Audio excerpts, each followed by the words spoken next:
course in OneNote. To me, those are always like really awkward to teach. Like I teach them clearly every year, but they always just feel awkward. They don't really fit nicely in like any certain place or any certain unit. And also there's not really much we do with these theorems. Like they kind of like exist and we like appreciate them and we can talk about them. They're always on the AP exam, typically in like a multiple choice section. And I try not to make them even be like too crazy because it's honestly like, if you're logical and just like think about how functions work, then like you can normally figure out these theorems. Like they're pretty much like, I'll explain them to you, or I have like, write out these really formal definitions of them, and then we talk about what it means, and you're like, okay, well that, like, duh, that makes sense. There are gonna be some like picky things we have to do when we explain our answers using them, but for the most part, like, I always find them kind of awkward, but they usually are kind of pretty straightforward. So when we talk about these theorems, there's 5 of them that we have to talk about. We have the intermediate value theorem and the extreme value theorem is what I wanted to start off with. Because they are, to me, the most intuitive ones that we have. I'm going to give you like the formal definition of them and then the informal. Those of you in class will definitely see me copying the formal one just to make sure I word it like using all the proper math words, but then the informal is kind of what I think about it. Some things I will also add about these theorems, you don't have to know them by their names. Like an AP exam, you just have to know the requirements of them and then the conclusions of them. So like, I'll call it intermediate value theorem, but you'll never really even see intermediate value theorem on the AP exam. Just kind of like what it means and how we interpret it. Things we will have to be careful with. We have to care about the requirements of them. So like some of them will require the function to be continuous. Some of them will require them to be continuous and differentiable. And then some of the other theorems will have like just some other things that must be met before the conclusion can be drawn. How these are often tested on the AP exam, which is another reason why these are kind of awkward to teach, is they're usually like those multiple choice questions where they'll be like, which of the following must be true? You just have to like figure out which statement about a function has to be true, or like the ones where there's like Roman numeral 1, Roman numeral 2, and then Roman numeral 3, and it's like which of the following are true. You have to like, it's like 1 and 2 are true, or maybe 1 and 3 are true, and it's just kind of stuff like that. So like interpreting functions, but again, most of the time you can draw a function, you can figure out the answer. So we're just going to kind of formalize stuff that we already know. So this first theorem that I want to talk about is what we call the intermediate value theorem. The intermediate value theorem is going to rely on the function being continuous. So the formal definition is if f is continuous,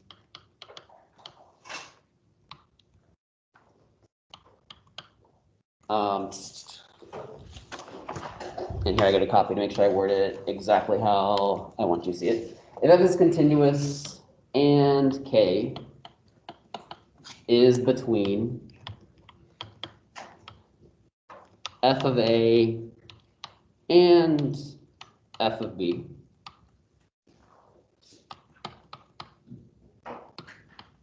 there is some c in the interval from a to b such that f of c is equal to k. And so that's a super wordy kind of like math version of it. Like I think many of you can kind of figure out what that means when you look at that. Informally, if I look at this, I kind of think about this one in terms of like, just think about like ages. So basically it says like if f is continuous, that's going to be the requirement. So for the informal one, f must be continuous. And basically what it states is that every y value between the start and the end must exist.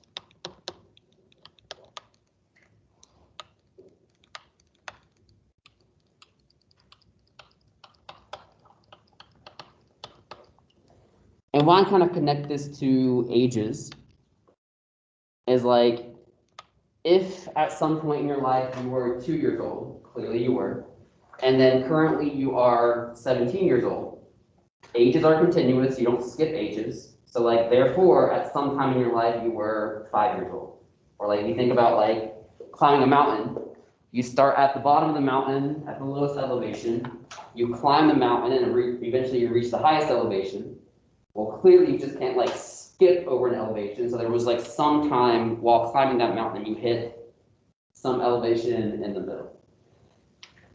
Graphically what this means, so like if we have some function and we know the y values of the endpoints of that function, then we know that if it is continuous, and this is why the continuous part is such a big deal, if it's continuous, then we know that every single y value between that lowest y value and that highest y value has to exist. Like we know it exists somewhere, we may not know where it exists, but it has to exist somewhere. Now looking at this graph, clearly the graph could go above that or it could go below it, but we do know that everything between the lowest y given and the highest y given has to exist. Which again, like, duh, that makes sense. But that's what we're going to call the intermediate value theorem. Towards like the second half of class, I'll have some examples where you can kind of see it in action, like in use. Again, we don't need to know it by name, but we do need to know that if you have a continuous function, then between two given y values, all the other y values in between it has to exist. There's no skipping over y values because our function is continuous.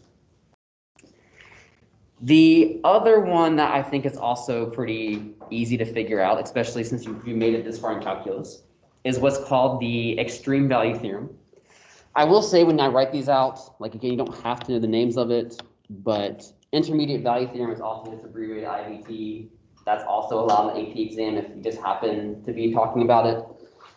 The extreme value theorem, we're going to abbreviate as EVT, and again, that's a pretty standard abbreviation for it.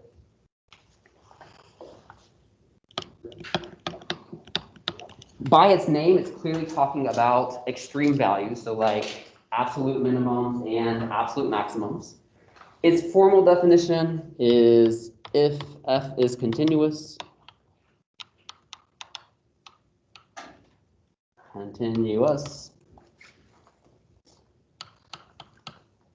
then f, I'm going to add a word here, must have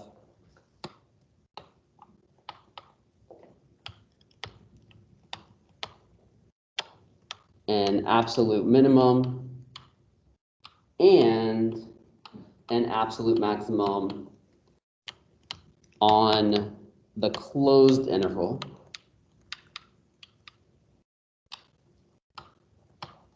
from A to B.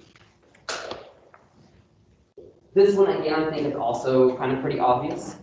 If you have a function and if you have a closed interval, and when I say closed intervals, like no brackets, no open circles on the endpoints, then it has to have, we don't know where it is, but it has to have an absolute minimum somewhere. Could be on the endpoint, could be somewhere in between the graph. And it has to have an absolute maximum. I think this one makes sense because if you think about when you did a candidates test, the only time you tossed out an absolute min or an absolute max on the candidates test is when you had an endpoint that was a parentheses. If you had a bracket, no matter how that problem worked out, it was guaranteed to have an absolute min and also guaranteed to have an absolute maximum. So basically informal, again, f has to be continuous for this to work.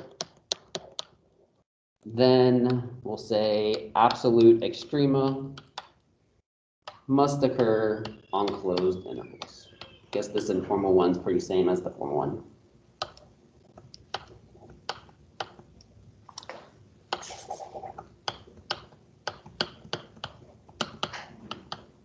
And again, I think that one makes sense. You just think about like when you had to find absolute extrema, you did a candidates test. If you have brackets on the endpoints, then you know at least one of those would be the absolute min, one of those would be the absolute maximum.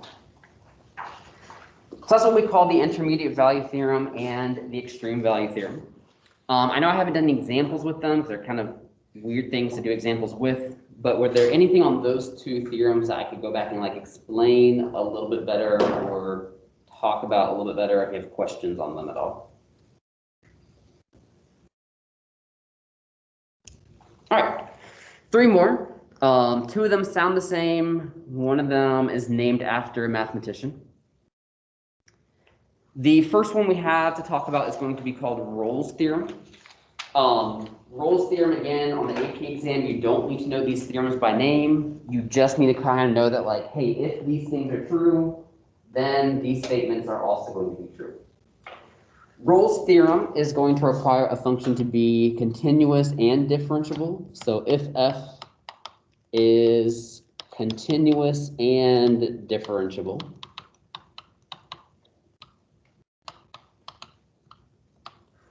and remember, when I say differentiable, that means that every single point along that interval will have a derivative. So no corners, no cusps, no vertical tangents, no jumps, no holes, no asymptotes. Continuous and differentiable. And it does have another requirement.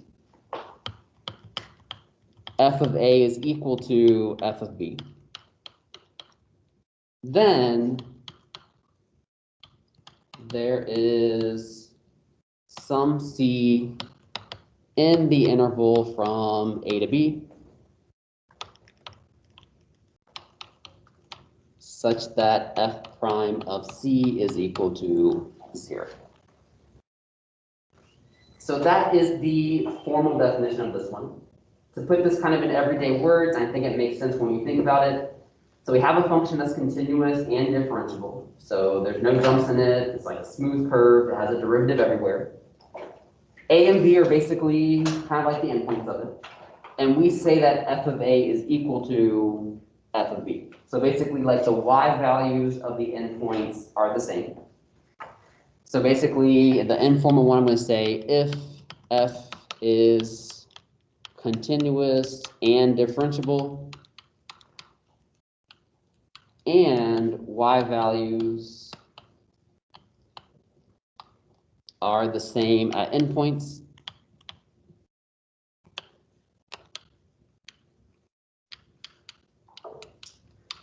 then what must be true, if you kind of think about the graph, looking at this graph I have here, the endpoints have the same y value. Well, the only way to get the same y values is the graph is going to have to turn around at least one time. If the graph is going to turn around at least one time, that is going to create a horizontal tangent line. So again, it kind of makes sense if you think about it. Again, I can think about any function. If the end values have the same y value, the only way to get there is a function has to turn around at least one time. Could turn around more than one time, but we do know that there is at least one horizontal tangent. There's an example that had 3, but we knew by Rolle's theorem there was at least one because the y values were the same. So y values are the same. There is at least one horizontal tangent line.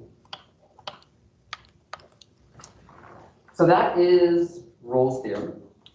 Again, it does require the function to be continuous and differentiable and have this f of the a being equal to f of b. Rolle's theorem is also considered to be kind of like the little sibling. It is a subset of what the theorem you see after it, what we call the mean value theorem for derivatives.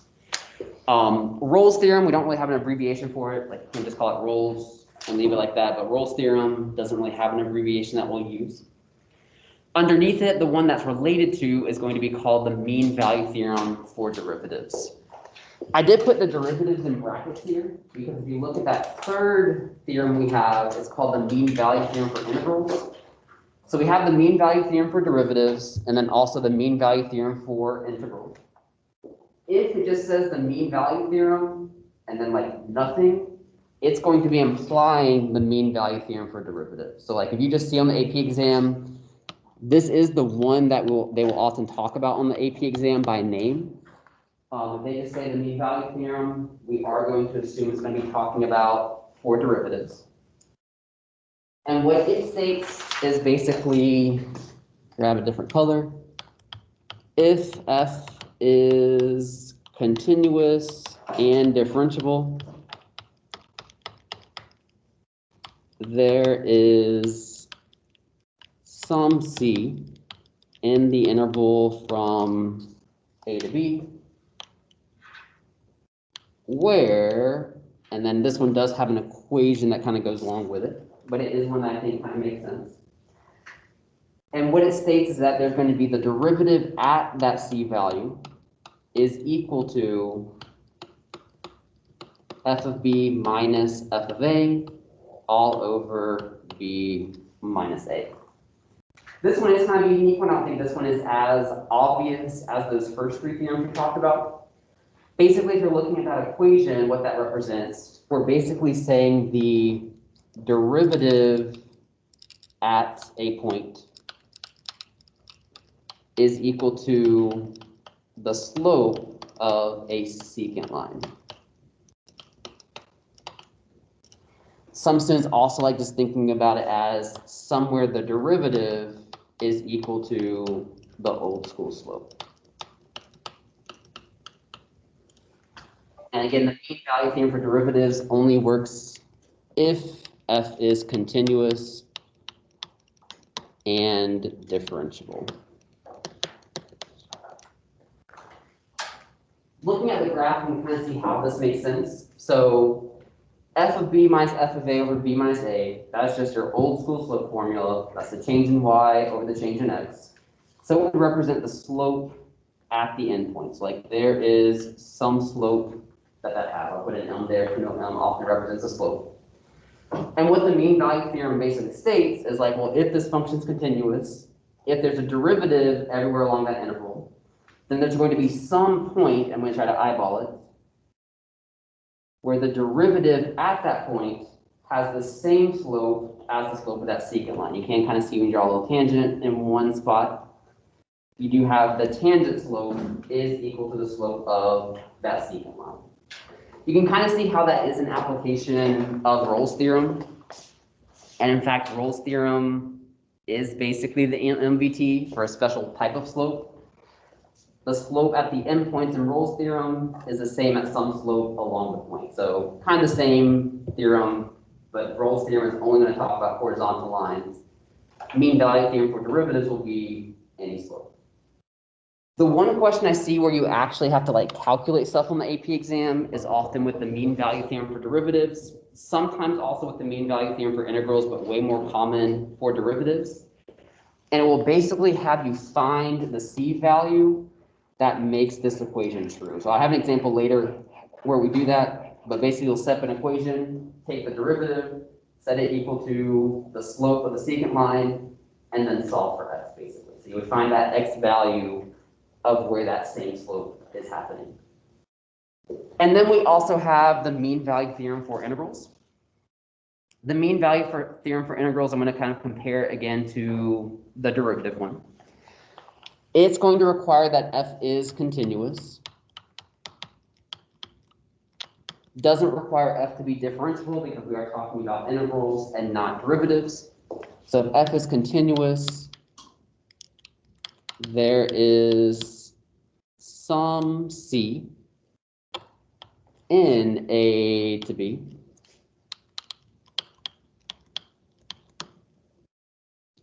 where, and the equation that this one has looks similar, and it says that somewhere the actual function, the value of the function, we know f of x is the y coordinate, is equal to the average value of the function itself.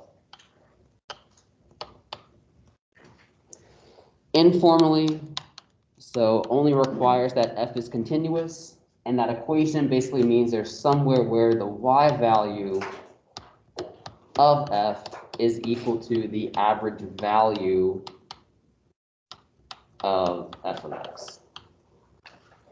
I think this one makes sense when you think in terms of functions. So like if I told you, hey, the average of fifth period's test was an 89.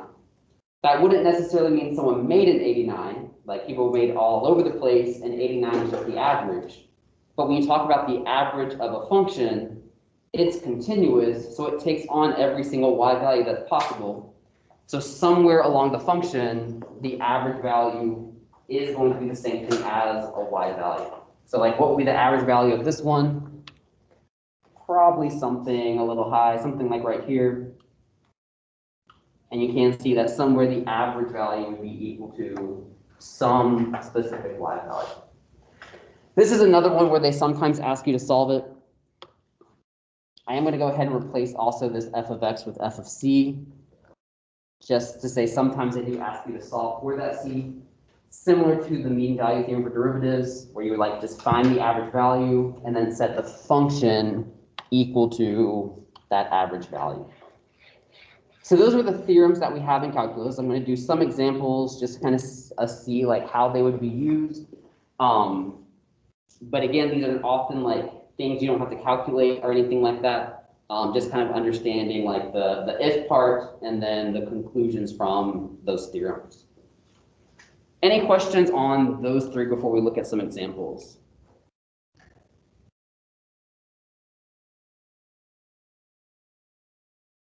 Cool. All right, so let's go ahead and look at some examples. The first example I wanted to look at. So I have, consider the function f of x, which is equal to 5 plus x minus x cubed, which is continuous and differentiable for all of x. So like how I kind of did these examples is I put some statement in bold, and we're just going to use like a theorem to like show how we know that statement is true. For example, I say that f must have a 0. We know zeros are like an x-intercept. It must have a 0 somewhere on the interval from 1 to 3. Well, how can I prove that this function is going to have an x-intercept somewhere on the interval from 1 to 3? Again, we're not really going to like graph it or do anything like that.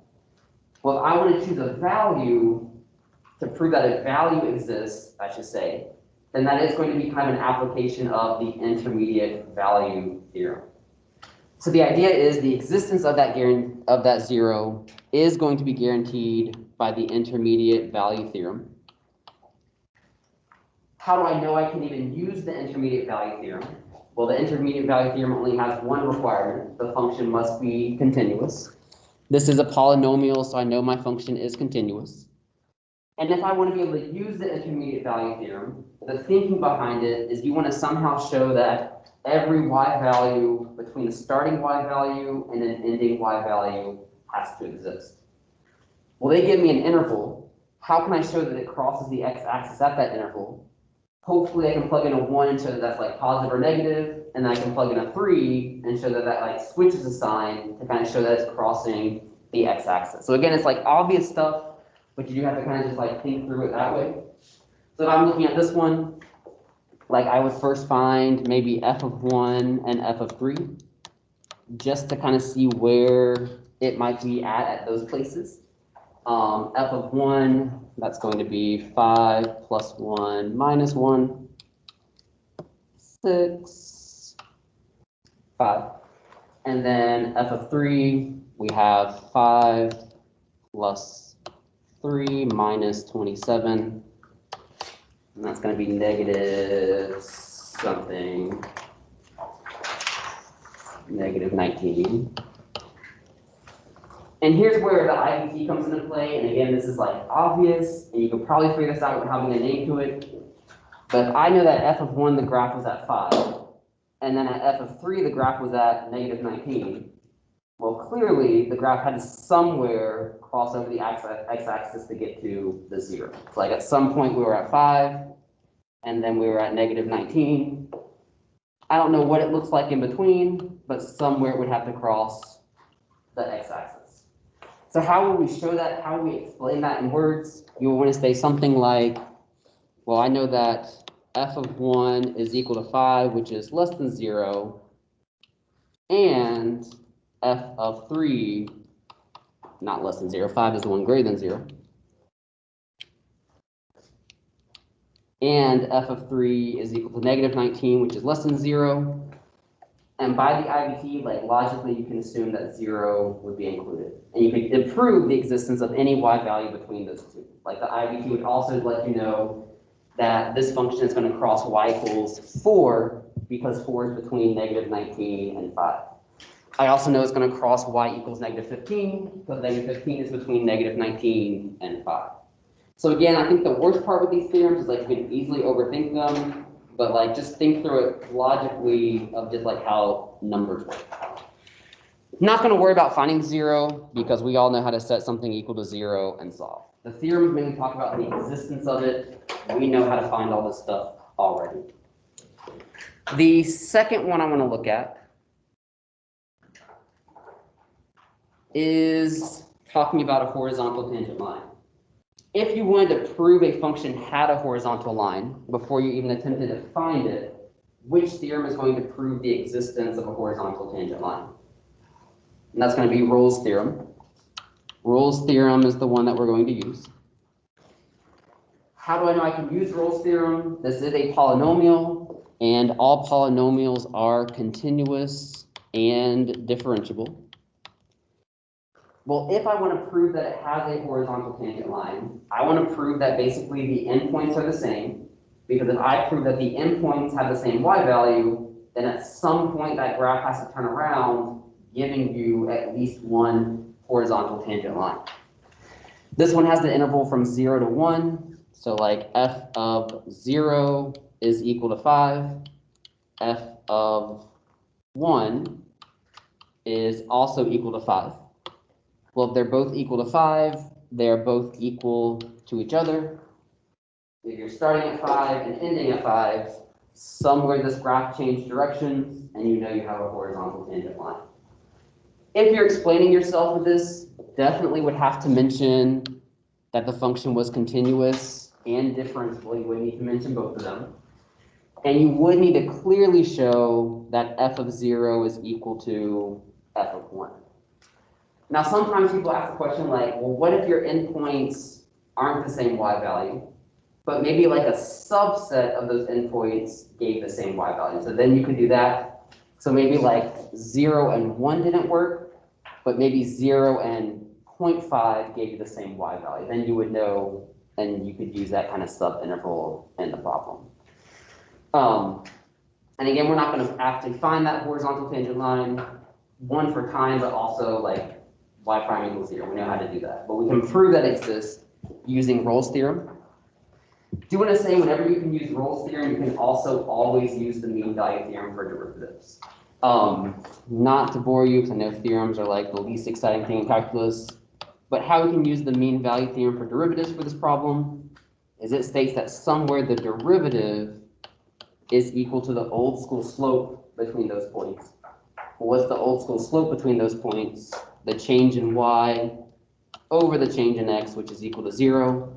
So mean value theorem for derivative states, hey, somewhere there's going to be a point that's equal to the slope of the endpoints.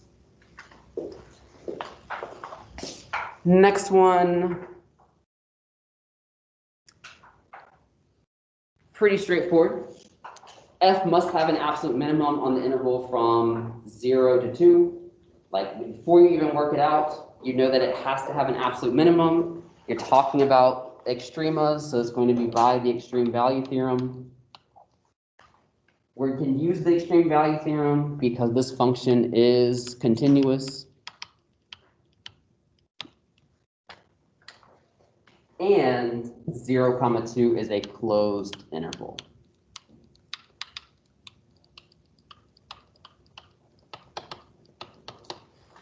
So again, we're not going to do it, but you can kind of think through this. If you made a Candace test, your endpoints would have brackets on it. You would have your critical points. Well, if you have brackets and no parentheses, one of those rows is going to be a minimum. You're not going to toss it out.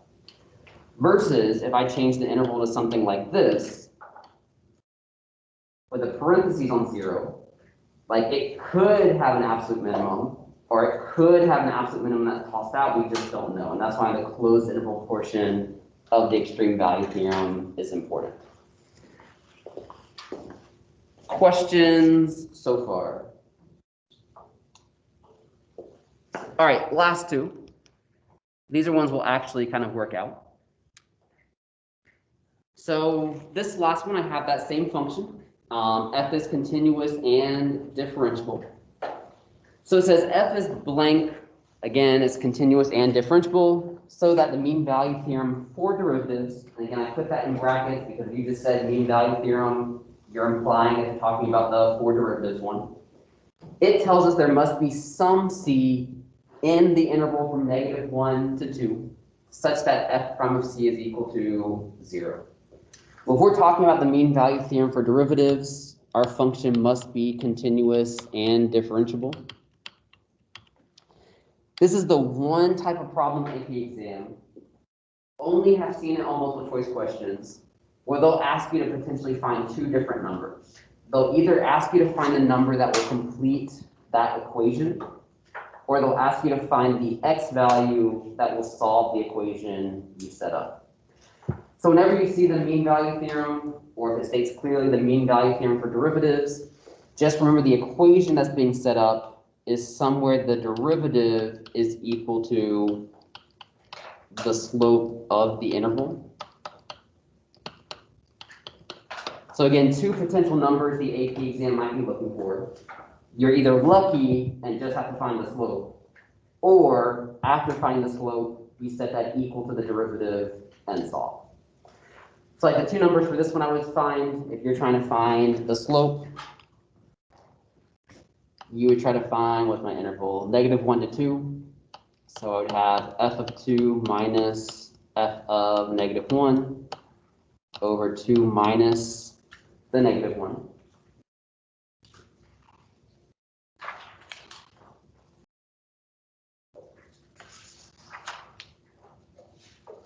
And then work that out. I'm definitely cheating. That slope is going to be -2. Really hate these 40-minute classes. And so what the mean value theorem for derivative tells us is that somewhere the derivative is equal to -2. Well, clearly from first semester, how can I find when the derivative is equal to -2? I can just find the derivative and then solve the equation. So again, kind of what's happening here, this graph, whatever it looks like, I know it's some sort of cubic function. From -1 to 2, it does have a slope of -2, so maybe the graph looks something like this. We know somewhere in between that interval, there's going to be at least one other point that also has a slope of -2. How can you find that? You would solve the equation. This one actually happens in two places, so my graph is not accurate. It happens when x is equal to plus or minus 1. Questions on the mean value theorem for derivatives? Cool. And then the last one, like similar thing that can sometimes be set up. See this one much more rarely. The AP exam often asks for the mean value theorem for derivatives. If it is asking for the one for integrals, it will state clearly for integrals. The integral one only works if it's continuous. You don't need to care about the differentiability. Big idea when you do the mean value theorem for integrals is that the function itself is equal to the average value of the function. So again, this usually has kind of like two things they could possibly ask you. Sometimes they just ask you for the equation you would set up. So they were literally just asking you to find the average value, which we know the average value formula is the integral from a to b of b minus a. If you're lucky, that's what they're asking you. Then sometimes, I guess if you're unlucky, they would ask you to actually solve the equation.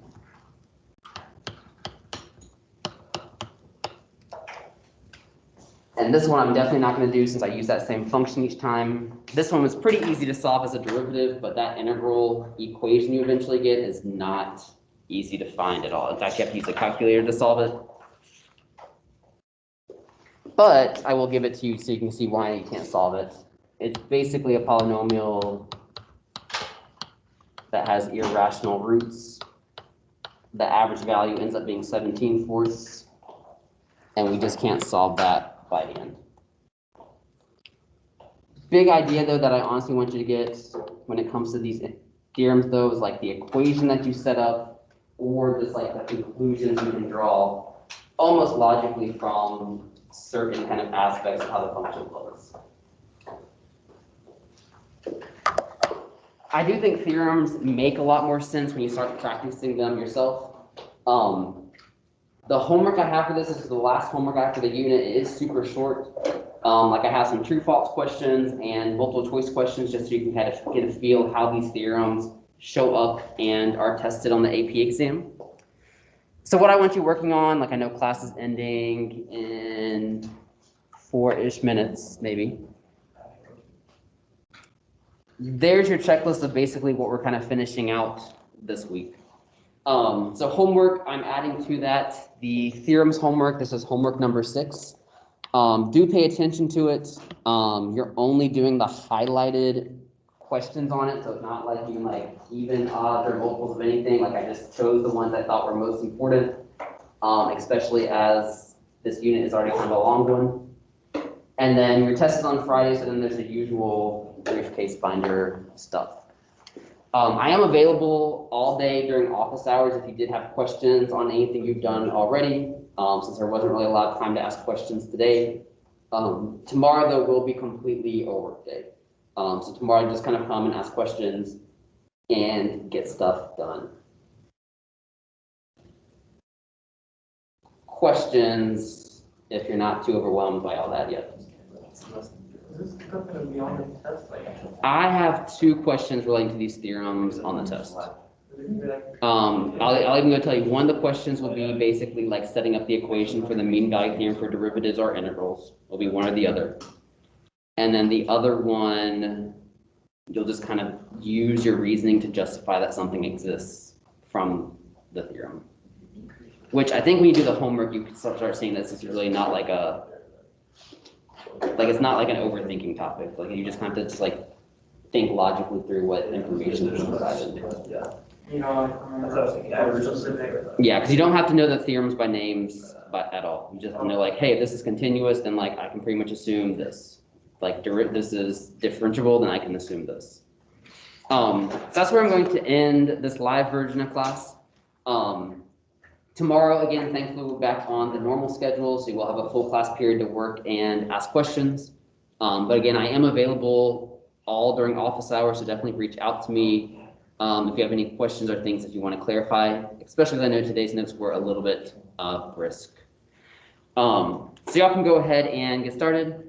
Those of you at home, I guess you've got like 3 minutes. If you want to ask questions, you can, or you can go ahead and sign out and get ready for 6th period.